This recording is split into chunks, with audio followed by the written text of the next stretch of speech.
Zhduken ish bashkëshortja e princit të Dubajit dhe 3 fëmijët e saj, ja se çfarë dyshohet.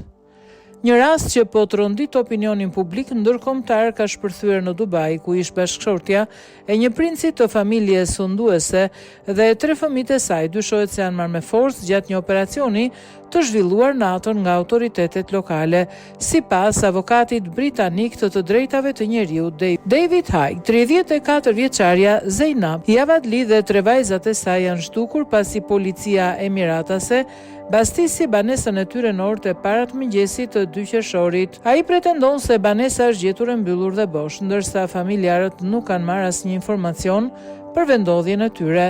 Javadli ishte divorcuar në vitin 2019 nga Sheikh Saed, pjesëtar i familjes sunduese të Dubajit dhe prej vitesh ndodhej në një konflikt të ashpër për kujdestarinë e fëmijëve.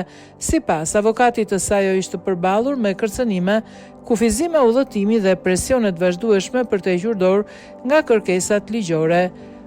Ai pretendon se klientja e tij kishte mbrojtur vajzën e madhe nga një martesë në moshë të mitur dhe se prej vitesh jetonte në frikë të vazhdueshme. Ai akuzon autoritetet e Dubajit për abuzime sistematike ndaj saj dhe familjes së saj.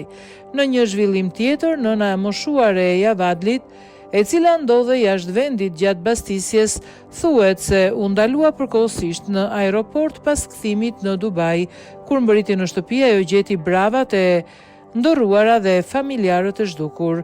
Rasti ka sjellë në kujtesë historinë e njohur të princeshës së Dubajit, Latifa bin Mohammed Al Maktoum, e cila në vitin 2018 tentoi të largohej nga Emiratet e Bashkuara Arabe, por u kthye me forcë në vend. Avokati thekson se Javadli jetonte vetëm një vilë larg rezidencës së princeshës Latifa. Deri tani autoritetet e Dubajit nuk kanë dhënë një reagim publik lidhur me akuzat, ndërsa çështja pritet të marrë vëmendje të gjerë ndërkombëtare në ditët në vijim.